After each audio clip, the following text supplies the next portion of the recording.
Now, Greece is no different. The country is experiencing a devastating wildfire that has swept across the nation, causing chaos and destruction. Smoke from the wildfire blanketed a village on the Greek island of Rhodes. Some 30,000 people were forced to leave homes and hotels over the weekend. Over 2,500 tourists visiting a popular island in the nation have been evacuated. Planes are dropping water bombs to douse the raging fires in the Corfu's Nisaki village.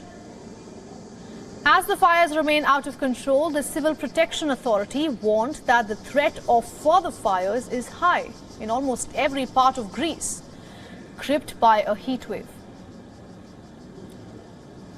The Greek Prime Minister has declared that the country is at war with wildfires. The Prime Minister said that this mayhem may continue for the next 3 days.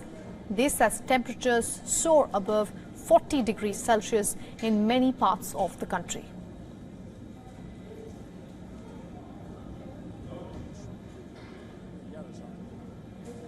Έχουμε ακόμα σίγουρα 3 δύσκολες μέρες μπροστά μας. Μετά εκτιμούμε ότι θα έχουμε μια αποκλιμάκωση του καύσωνα. Αλλά είναι βέβαιο ότι για τις επόμενες μέρες, για τις επόμενες εβδομάδες, θα πρέπει να είμαστε όλοι σε μόνιμη επιφυλακή.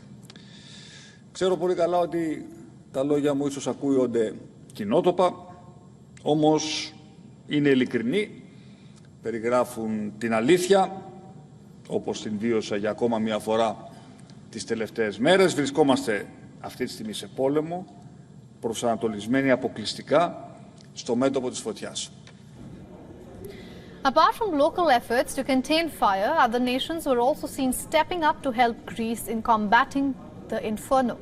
Turkey sent 2 amphibious firefighting planes and a helicopter to nearby Rhodes to help bring the wildfire under control. Polish firefighters joined forces with their Greek counterparts to fend off a wildfire near Athens. Video showed Polish firefighters with hoses, helicopters and fire trucks near Vilia in West Attica. Despite the ongoing efforts, the wildfire has refused to die down.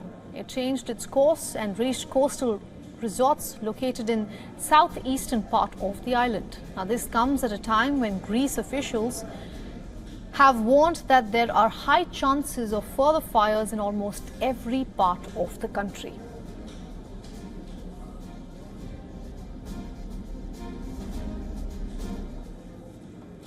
Now, for more on this, we are being joined by Svein Twitel, the former Assistant Executive Director, UN Environment Program from Arendal, Norway. Welcome to the broadcast, sir.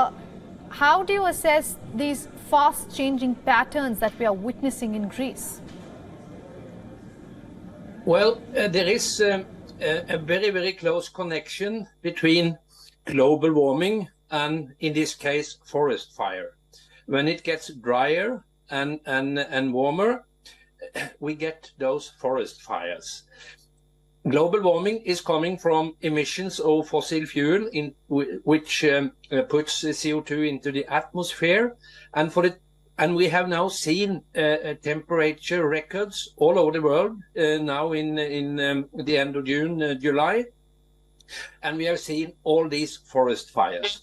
As of now, this also has been pushed by a natural phenomena that is called El Niño, which creates warmer weather in the Pacific.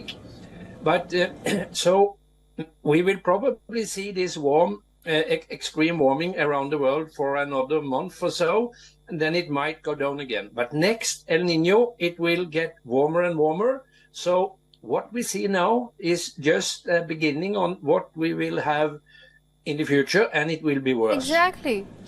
That's exactly the point I was coming to, because Greek officials have warned at the moment that there are high chances of further fires in almost every part of the country. So if Greek officials, along with assistance with the neighboring countries, is not able to mitigate wildfires at the moment that are pretty bad, how do you expect them to do it once it reaches every part of the country? Well, what you see is that we cannot stop this thing to happen. We can, of course, do preparedness better than now.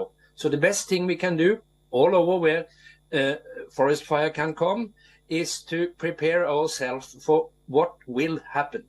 But in the long term, what we need to do is to stop the burning of fossil fuels, because if we don't do that, now the world has warmed 1.2, 1.3 degrees, but it looks like it will go to 2 degrees and 3 degrees, maybe within 2050, at least in this century, if we continue to put CO2 up in the atmosphere. And then what we see today is just nothing compared with what we will have in 30 years.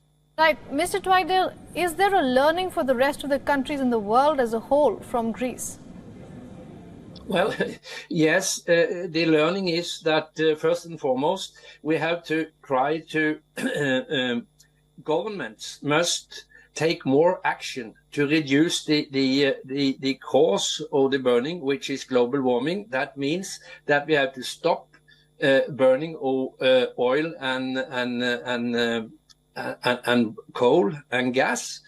And then, of course, firefighters all over the world, they need to cooperate to see how we can prepare ourselves from catastrophes that we see around the world now. So we have to do better preparedness, but that is just